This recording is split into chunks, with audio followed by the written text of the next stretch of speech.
हाय अस्सलाम वालेकुम। आप सब लोगों को पता है मैं एक स्टेज आर्टिस्ट, एक टिकटॉकर अक्सा मलिक हूँ।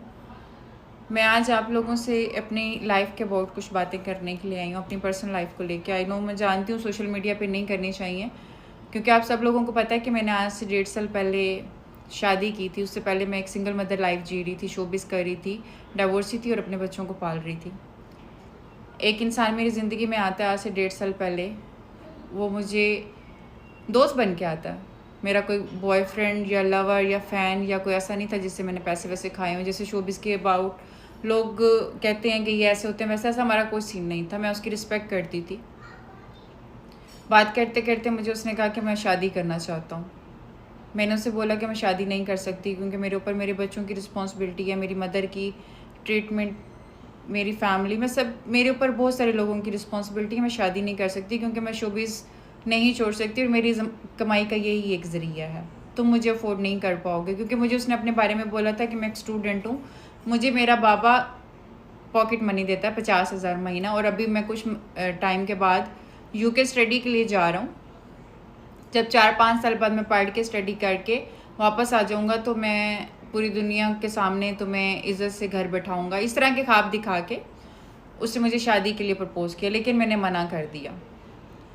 उसके बाद उसने इमोशनली मुझे ब्लैकमेल करना शुरू कर दिया, टॉर्चर करना शुरू कर दिया, मनाना शुरू कर दिया। फिर कुछ टाइम के बाद मुझे पता चलता है कि वो ना मैरिड है, क्योंकि मुझे उसने बोला अनमैरिड हूँ। तो उसके बाद उसने मुझे उस पर एक स्टोरी सुनाई, वो ऐसी सुनाई कि मैं मानने के अलावा कुछ कर भी नहीं सकती थी। वो स्टोरी उसने कुरान पाक पे हाथ रख के सुनाई। मैंने खैर ट्रस्ट किया और मैंने शादी की। मैंने शादी की तब तक मुझे यही पता था कि ये स्टूडेंट ही है। इवन कि मैंने शादी का जोड़ा भी अपने एटीएम से लिया। मुझे पता था कि ये बंदा मुझे 1 रुपया भी नहीं देगा और मैं खुद कमाऊँगी, खुद अपनी लाइफ जीऊँगी। लेकिन मैंने उसको इसलिए चुना क्योंकि वो ये कहता था कि वो मुझसे प्यार करता है, वो मुझसे शादी करना चाहता है, वो मेरे बगैर नहीं रह सकता, वो मुझे एक इज़्ज़त की ज़िंदगी देना चाहता है। तो मैंने सोचा कोई बात नहीं, आज ये खाली जेब है, ज़िंदगी के 5-7 साल कमा के जब स्ट्रगल करके कुछ बन जाएगा तो मेरी इस वफ़ा को याद रखेगा कि इसने एक खाली जेब इंसान को एक्सेप्ट किया, 5-7 साल बैठ के इंतज़ार किया और मेरी लॉयल रही। अगर मैं डिज़र्व करती होंगी तो मुझे एक अच्छा हमसफ़र मिल जाएगा। उस पे जाके मैंने शादी कर ली। शादी के बाद मुझे पता चला कि वो जो भी उसने स्टोरी सुनाई वो सब झूठ थी। शादी के 1 महीने बाद मुझे पता चला। मैंने फ़ौरन से खुला दायर कर दी कि कल के रोने को बेहतर है कि मैं आज रो लूँगी। उसके बाद 1-1.5 महीना हम लोगों के बीच में वो सब चला।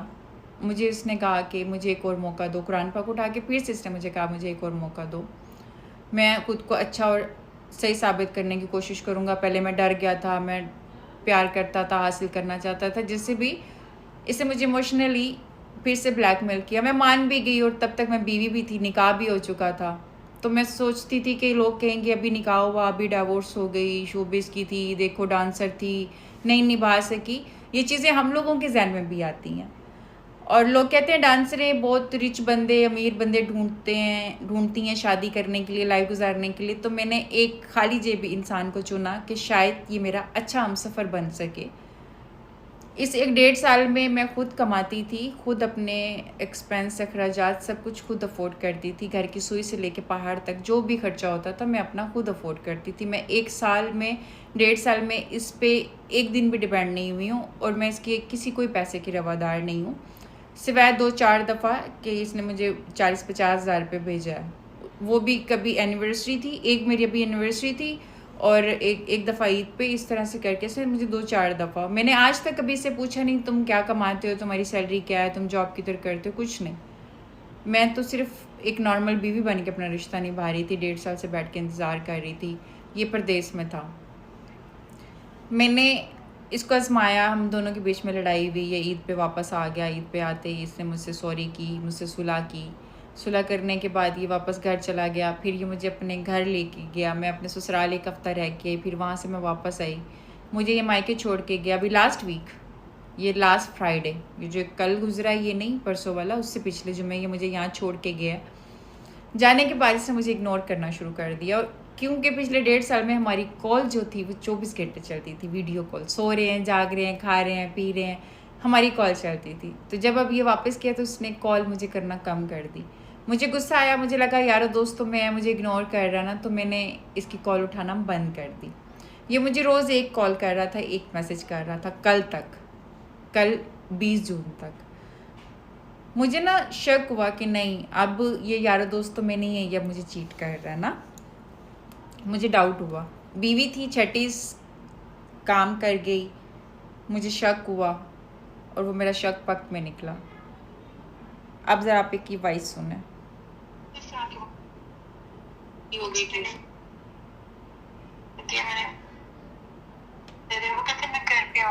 नहीं, वो घर पे तो नहीं है। नहीं, तुम्हें हो गया तो नहीं, तुम्हें अभी स्टिल वो यही कह रहे हैं कि मैंने उसको डिवोर्स कर दी है।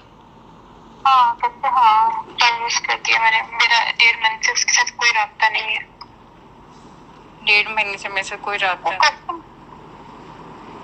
कसम खा रहा है, वो कहते कसम से मेरा कोई राब्ता नहीं है। अब इसकी कॉल आ रही है यार, मैं इसको ब्लॉक कर दूंगा।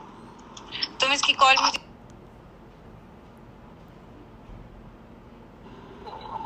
और हाँ, मैं कह रहा हूँ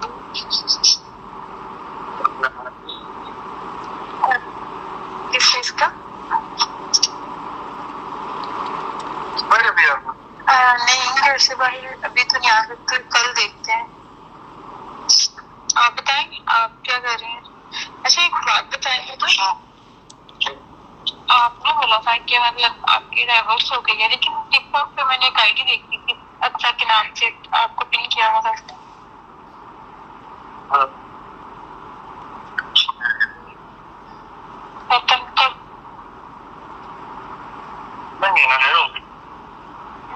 लेकिन आपकी तो लव मैरिज थी।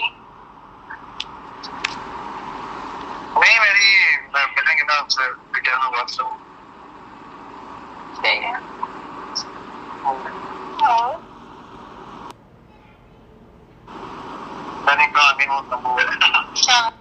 जानी कहानी बहुत लंबी है, मिलेंगे तो बताएंगे। कहानी बहुत लंबी नहीं है, सिर्फ 1.5 साल का हम दोनों का रिश्ता है।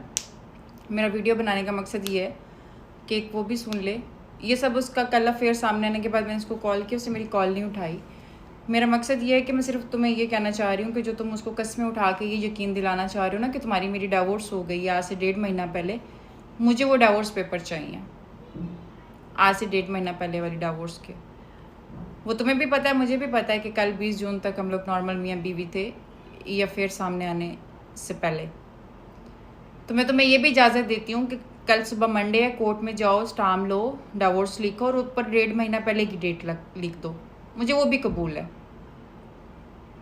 मैंने तुम्हें कहा था ना कि ज़िंदगी में अगर इस रिश्ते से थक जाओ, मुझसे दिल भर जाए या किसी से प्यार हो जाए, तो मुझे आके खुद से मुंह से बोलना, धोखा मत देना कि मैं नहीं रहना चाहता, मुझे इस रिश्ते से सेपरेशन चाहिए, मैं तुम्हें हंसी खुशी जाने दूंगी।